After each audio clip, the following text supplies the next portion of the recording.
Bonjour à tous et bienvenue dans cette nouvelle vidéo de votre podcast Le Pharmapreneur. Dans ces vidéos du quotidien d'un pharmacien, vidéo dans laquelle je te parle de mon quotidien en tant que pharmacien titulaire au sein de notre structure, la pharmacie du Manoir à Isnoville. Je te parle également de mes interactions avec mes collègues au sein de notre pharmacie, avec les délégués commerciaux, les formateurs, avec également mes collègues et amis dans les pharmacies satellites dans lesquelles nous sommes investis, la pharmacie des Emmurés avec Maxime, la pharmacie de Pavilly avec Hélène, puis notre groupe des Avengers avec les différentes pharmacies avec lesquelles je travaille. Je discute, j'échange. Le but de ce quotidien d'un pharmacien, c'est de vous partager mon quotidien, de vous soulever mes problématiques, mais également les solutions que j'ai pu trouver à mes problématiques, et puis finalement encourager notre communauté à échanger sur les problèmes que l'on rencontre et ensemble trouver des solutions pour finalement avoir des modèles plus résilients, plus performants, plus efficaces.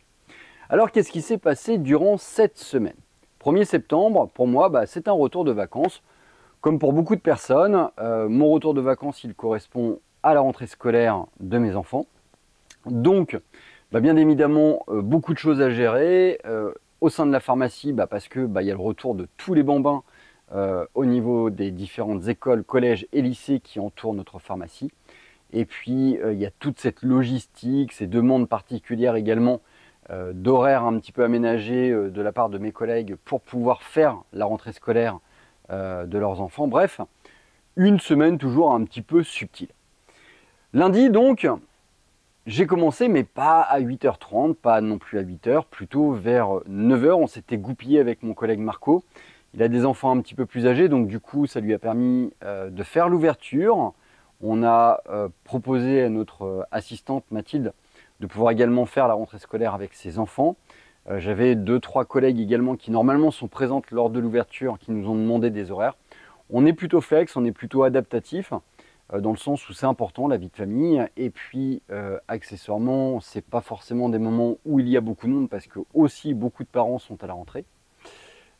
Oui, mais on n'avait pas prévu forcément notre population de retraités qui, elle, était bien présente.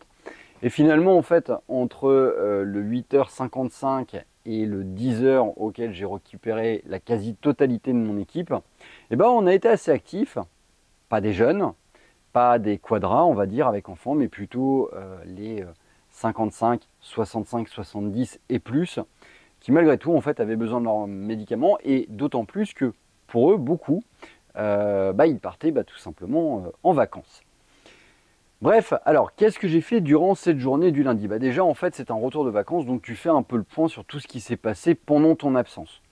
Un gros topo avec mon collègue Marco sur l'actualité pharmaceutique, les mobilisations, les grèves, également tout ce qui s'est passé au niveau de notre logistique économique, cette modification des plafonds de remise sur les génériques, une commande qui avait été réalisée pour essayer de profiter des derniers instants d'une remise correcte et l'intégration de cette commande au sein de notre structure.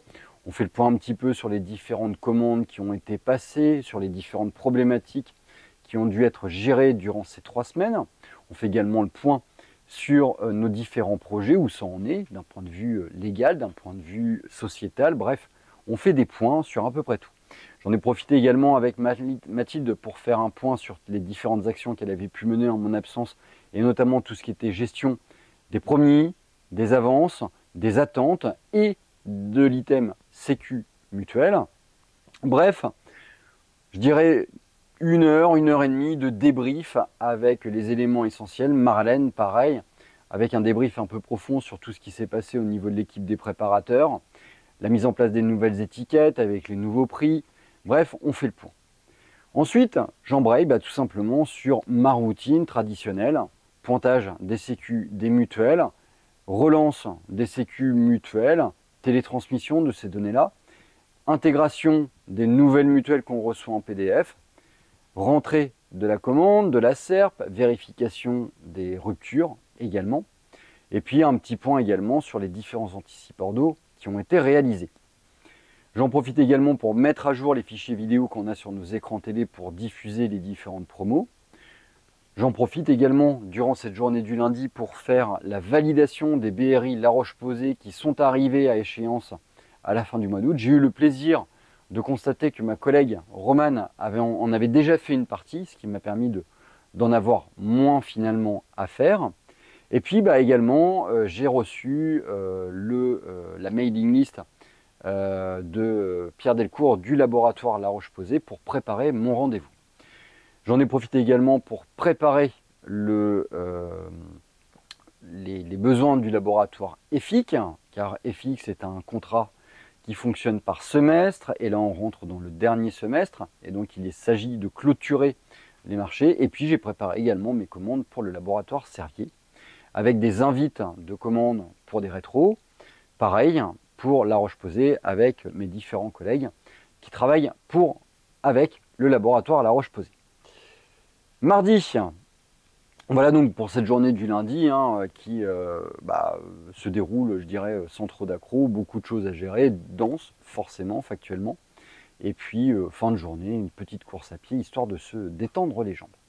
Mardi, on commence par le dépôt des enfants à l'école, ensuite un petit tour au marché, et puis activité classique au sein de la pharmacie, du comptoir, de la délivrance, la préparation donc de toutes les rétros, je dirais, La Roche-Posay, et c'est un gros volume, sachant que j'avais rendez-vous avec Pierre Delcourt le mercredi en tout début d'après-midi, donc il fallait vraiment que tout soit bien fait pour ce moment.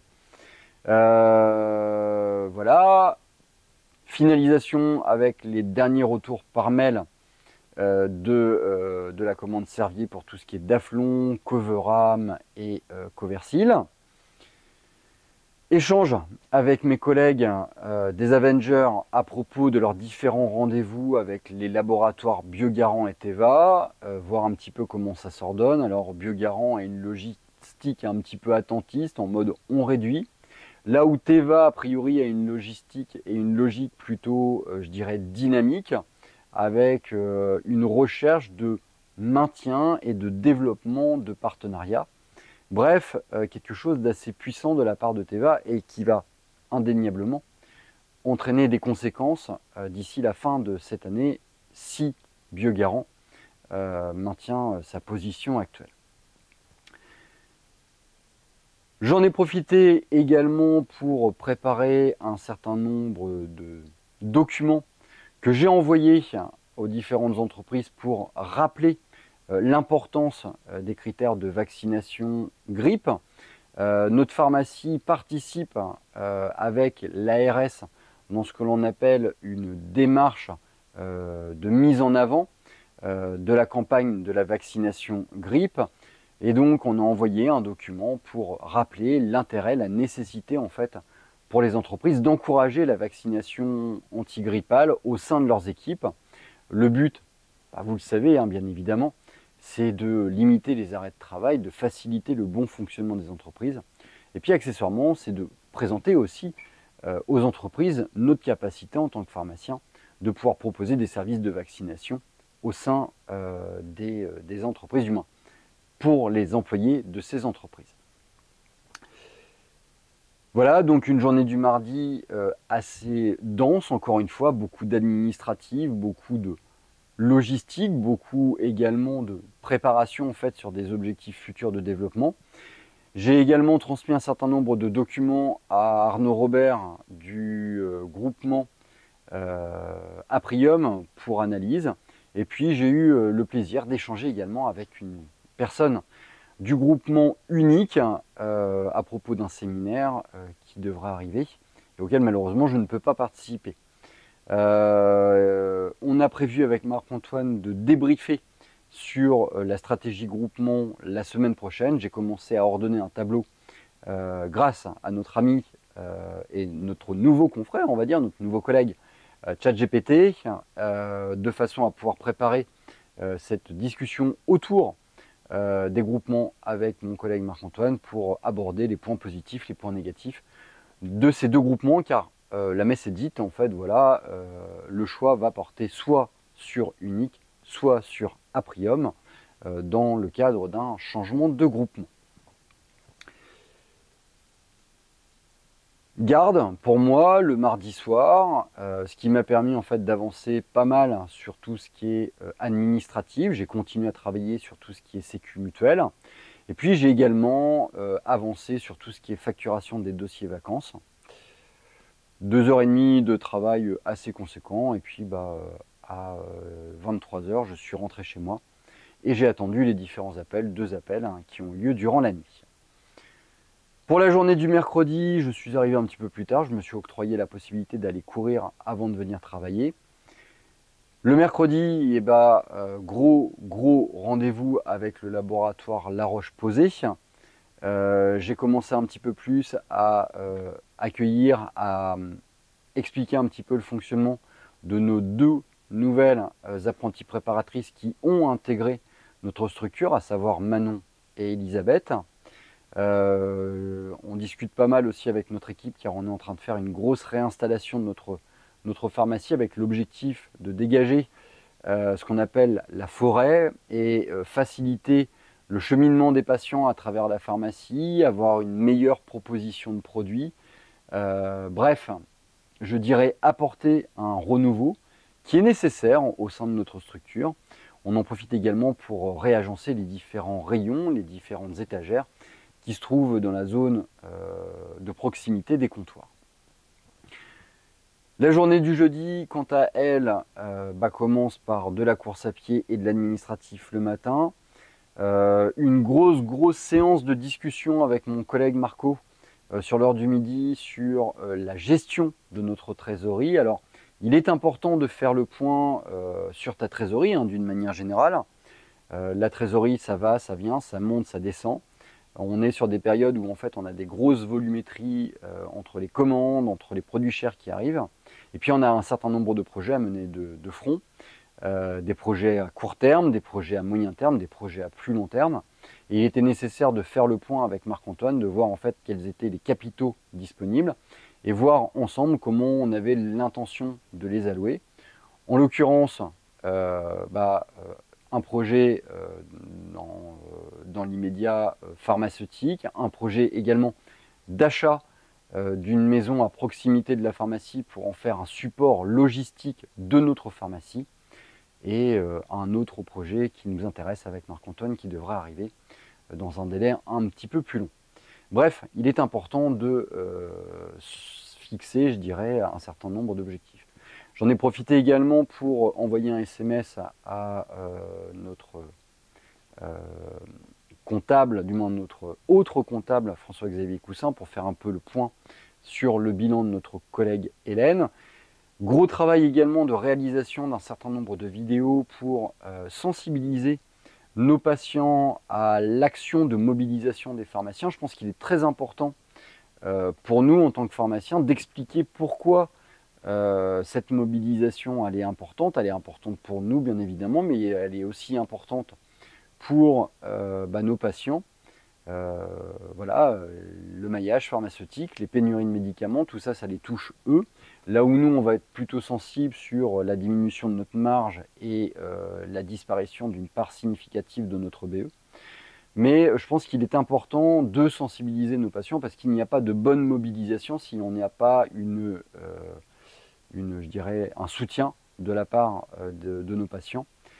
C'est compliqué parfois de prendre le temps de tout expliquer et j'ai trouvé ça intéressant en fait de créer un certain nombre de vidéos, 5 vidéos en fait, pour expliquer comment fonctionne le modèle économique d'une pharmacie, quelles sont les actions du gouvernement sur le circuit pharmaceutique, quelles vont être les conséquences économiques et sociales de ces réformes.